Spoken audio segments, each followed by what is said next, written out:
Department of Education and its attached agencies, the Office of the Secretary, Early Childhood Care and Development Council, National Book Development Board, National Council for Children's Television, National Museum of the Philippines, Philippine High School for the Arts, National Academy for Sports. And we'd like to acknowledge the presence of its officials led by no less than our Vice President, the Secretary of Education, Vice President Sara Duterte.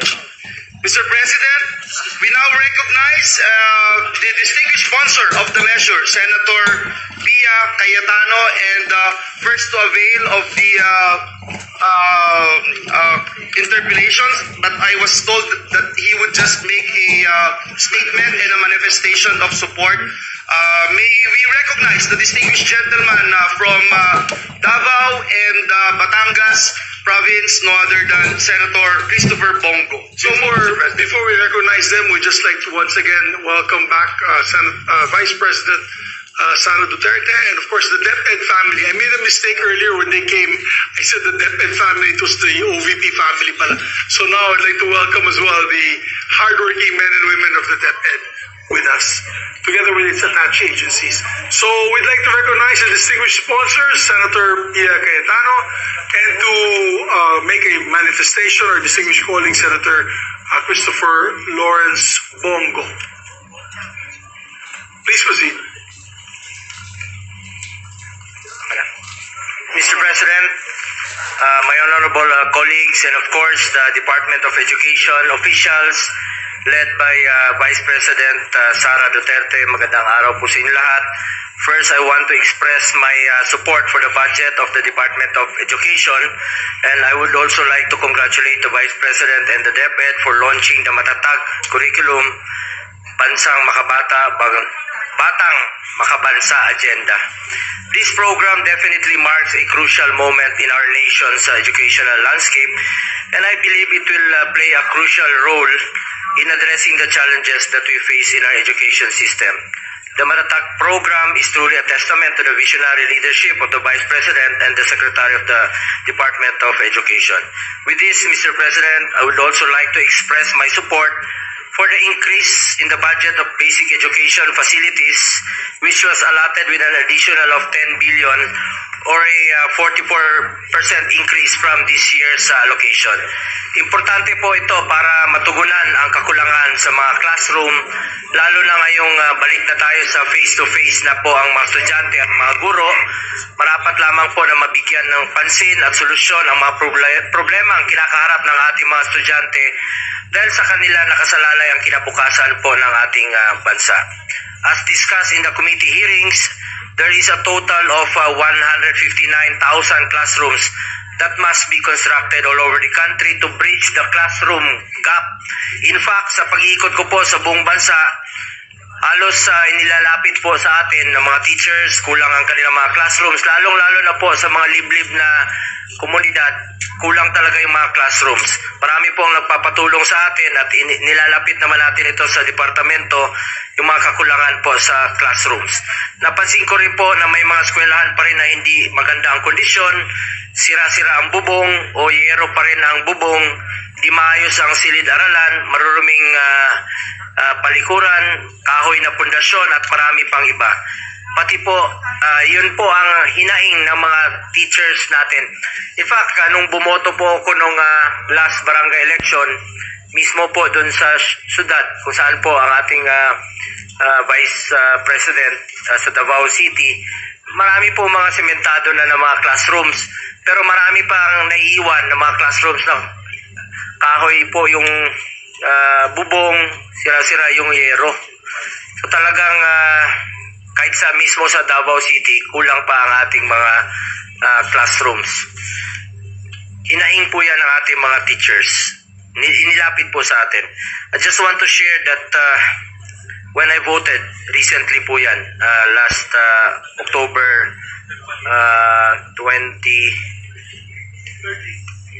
Ilan yun? October 30. I witnessed firsthand the sorry state of the facilities in Buhangin Central Elementary School. may sementado, may kahoy po. Paano po makapag-aral na maayos sa mga bata kung yero po ang kanilang bubong, napakainit niyan kung kapag tanghali at hindi rin makatulong kapag umuulan. That is why I am with the Vice President and the DepEd in their efforts to improve basic education facilities. And I support, Mr. President, increases in the budget for this program. Second, Mr. President, as DBM Secretary Pangandaman mentioned during the DBCC committee hearing and during plenary interpellations, there is around 17 billion already earmarked for salary standardization 6 in the proposed 2024 budget. With this, government workers may expect increases in salary next year. Sana po matuloy ito at isa po tayo sa magsusulong nito at kasama po dito ang ating mga teachers. Nevertheless, I just want to take this opportunity to urge the DepEd to push for the needed increase in salaries and allowances of teachers. Pag-aralan po natin kung anong benepisyo po ang dapat ibigay sa ating mga guro bukod po sa kanilang sweldo. Despite the pressing challenges in public education during the pandemic, teachers were able to adapt and respond to the challenging work situations. They went above and beyond to ensure the delivery of education for their learners. It is therefore just incumbent upon us to recognize their devotion and invaluable contribution to the formation of our youth and society. Additionally, Mr. President, I would like to mention for the record the reduction in the proposed budget of the National Academy of Sports. As one of the authors of this law, along with the sponsor, Senator Pia Cayetano, Senator Sani Angara, and Senator Win Gatchalian, during the 18th Congress, we want to highlight the importance of NAS in developing the athletic skills and talents of the students in world-class sports facilities while also focusing on their secondary education. Dito po sa NAS, pwede silang mag-aral, yung mga atleta at the same time mag-training, pwede po silang mag-training at the same time mag-aral. Wala pong masasakripisyong oras. Despite the additional budget for capital outlay and personal services in the committee report, hope we could find ways to further support the provision of scholarships of National Academy of Sports. Lastly, Mr. President, I laud the Senate for adding 3 billion in the budget of the Department of Education. At sisingit ko na lang po, hinahangaan ko po si Vice President Sara Duterte for no longer pursuing the request for confidential funds so that we could already settle this divisive issue. Nananatili po ang aking tiwala sa ating Vice Presidente at sa ating Secretary po ng DepEd. Isang boto lang po ako dito sa Senado, pero bilang kasapi po ng Senate Committee on Basic Education at Vice Chair po ng Committee on Finance, ang posisyon ko, kung ano man po ang tinanggal na budget sa DepEd, dapat itong ibalik sa pamamagitan ng mga programa na makakabenepisyo sa mga kababayan natin, lalong-lalo na po sa mga classrooms na backlog natin. At ang makikinabang po dito dapat yung mga kababayan nating mahirap. Hinggil naman po sa OVP, sana po mailaan natin ang mga programang makakatulong lalong-lalo na po sa mga mahirap, katulad po ng medical, burial, and other assistance po na alam naman natin na nakakatulong po sa mga kababayan nating mahirap. Ngayon, isinasayos na natin ang budget para sa susunod na taon. Unahin na po natin sana ang trabaho, unahin natin ang pagserbisyo at tulong po sa mga mahirap nating kababayan. That is all, Mr. President. I have no doubt that with the leadership of Vice President Sara Duterte and the continued support of all stakeholders, the Department of Education will achieve even greater milestones for our students and the education sector as a whole. Maraming salamat po, Mr. President. Thank you very much, Senator Bongo. Majority Floor Leader. Thank you, Mr. President.